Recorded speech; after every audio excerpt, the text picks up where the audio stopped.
Towanda Braxton surprised Toni. Why fans reacted negatively in 2026. Towanda Braxton surprised Toni Braxton on stage, and fans had a mixed reaction. At first, it looked like a heartfelt moment, but the audience response quickly shifted. So, what actually happened here? In live performances, timing and emotional flow matter. Toni was in the middle of delivering a specific moment, and unexpectedly, interruptions, even from family, can change how the audience connects to the performance.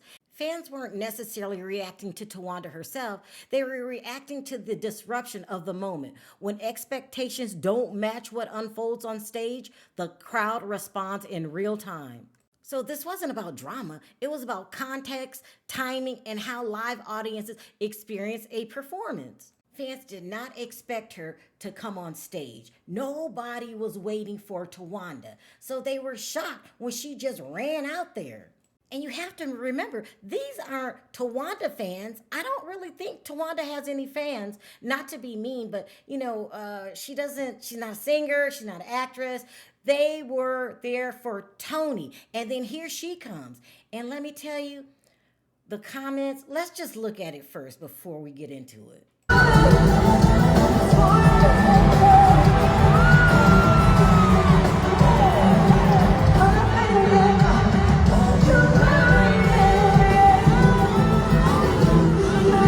Now we know that Toni Braxton expects perfection, okay? And weight matters to Toni Braxton.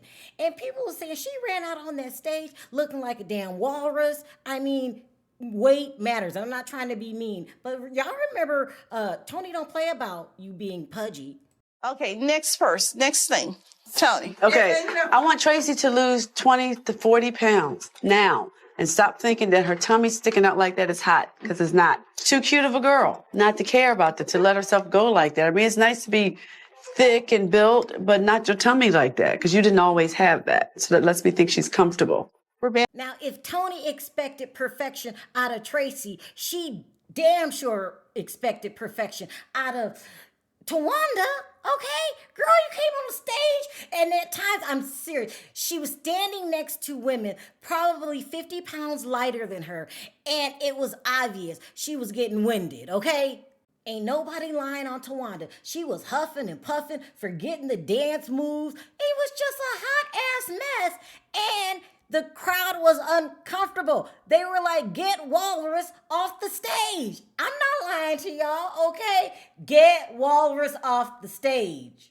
But we have to remember, this had nothing to do with Toni. This was about Towanda trying to recruit Toni's audience yet again and failing miserably at it, and her big need for attention.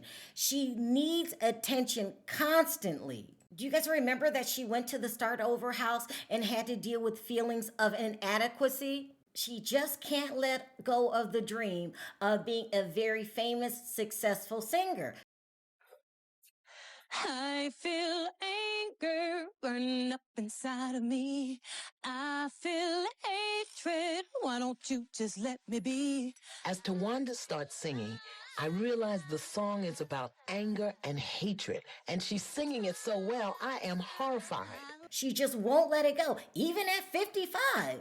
Or however old she is, she's like the person that can lose a lot of weight, but when they look in the mirror, they always see that heavy girl. She continues to think that she's talented, and can't nobody tell her any difference. She really thought in her head that she was wowing the crowd. Now let me read these comments so nobody thinks I'm making this up or that this is my opinion. I think Towanda Braxton has actually forgotten that she was on reality TV, a show she shouldn't have been on, but for her sister. She's always using her sister as a way to gain fame. And she has forgotten that she spent 10 years on reality TV making herself the villain. Nobody likes Towanda. So let's head over to these comments. This one right here says, I'm more mad about them black boots. Another one says, Why she walk out like people came to see or cared about her hitting the stage? Child, I'm trying to tell you. She should have just waited backstage to greet her. Another one said she could have learned the choreography. It really was a nobody came to see you, Otis situation. Hurting the group? I'm the best thing ever happened to this damn group. Nobody's bigger than the group. Y'all ain't stupid. I'm the one selling the records. They coming to see me. They coming to see the Temptations. Ain't nobody coming to see you, Otis. Here's some more comments. This is really attention seeking to me. Okay, this person nailed it on the head. Two more. What's wrong with her weight? She loves the skin she's in. You need to ask Toni about that. Another one. I just want Towanda to go and find something productive to do. Now, let me remind you of just a couple of things on how Towanda developed this reputation for herself. And one of the biggest things that stood out to me, remember in 2006 when Toni Braxton could no longer do her residency at the Flamingo in Las Vegas? And even though she had insurance to prevent something from happening like this, the insurance company did not honor her contract. They claimed that Toni wrote down she had lupus, but she left out two other conditions, pericarditis and microvascular angina.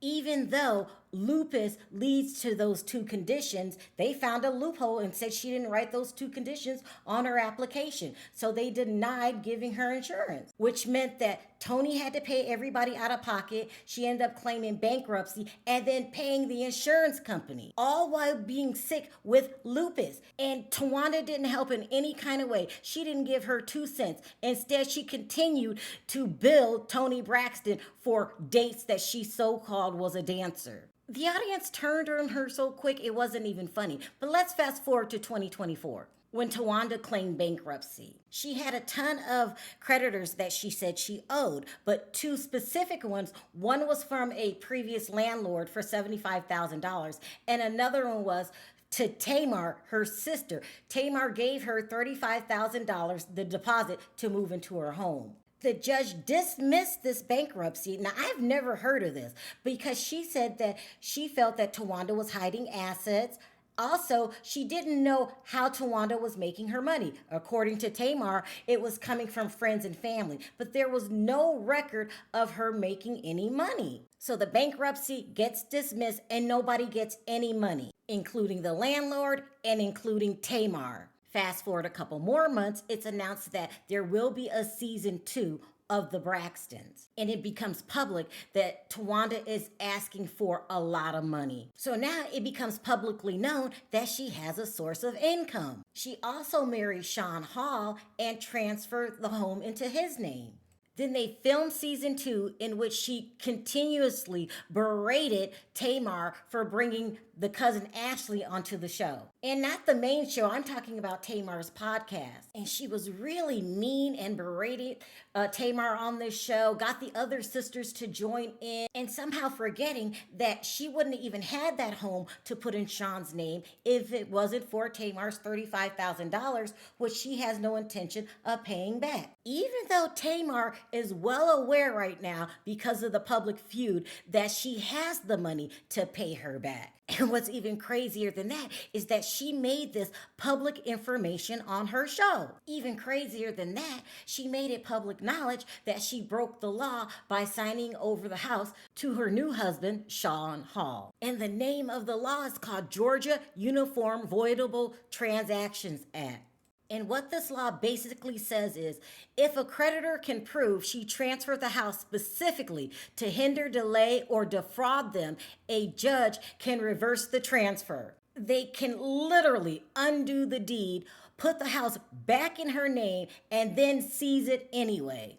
And since the judge straight out accused her of hiding assets the first time around, she's going to accuse her again of hiding assets, her home, the second time around. So all Tamar and the landlord have to do, or any other creditor for that matter, is go to the judge, let them know she was bold and proud about signing the deed over to her husband so no one can come after her home. So she thought. And I really do believe from the bottom of my heart that that's what Tamar needs to do. She needs to take Towanda to court. And not only would I take her to court, I would make it public. All Tamar has to do is file paperwork taking her sister back to court. The media's gonna do the rest. She don't have to get up there and say what a bad person Towanda is. No more crazy tweets coming from her IG and her X account. The media will be all over that story. That's how you fight back as an adult. Stop arguing with Towanda. Stop crying and getting your feelings hurt over the things that she does. You really need to put her in a checkmate situation. And Tamar doesn't have to say one word. The media is going to chew her up and spit her out. Because Towanda made the bold decision of letting the world know where her income came from this season. And not only did she get paid for this season, she demanded a raise. And not only would I be bold about it and sue her, I would drag it out. I would call in Ashley to repeat the story of what happened. Let's talk about what you talked about on TikTok about your father. Now let's do it in public. I would demand that something happened to Sean for his participation in hiding the home, the asset, the only asset she has left. And then I will call the vocal ex-landlord and let him know that I'm taking Towanda back to court and he should do the same thing. In fact, I would make this lawsuit so public that all the creditors would know that all they had to do was sue her again. And then maybe she would be too tired to pop up on Toni Braxton again and disrupt her show because she will be up to her earlobes in lawsuit paperwork. And maybe she will stop seeking attention from any place that she can get it. Do you guys remember when she said she went bald because of Tracy? She didn't want Tracy to feel bad about losing her hair. And then she changed the story 2 years later, and now she has alopecia. Sounds like very attention-seeking behavior. And to me, this will be a boss move for Tamar. And it will be a move that will certainly work. How do I know? Because I've done it twice. I tell you, when I flew in my lawyer from Beverly Hills and my Las Vegas attorney and my Utah attorney, when they got out those SUVs with their assistants and all their briefcases, playtime was over with. It was a real checkmate situation, and I think Tamar needs to do it. I got in that courtroom. It was, "Hi, Miss Lloyd. What can I do for you, Miss Lloyd? Anything you need." And the judge melted like butter. I'm telling you, Tamar, it's time for a boss bitch move. So let me know your thoughts down in the comment section. Until next time, bye for now.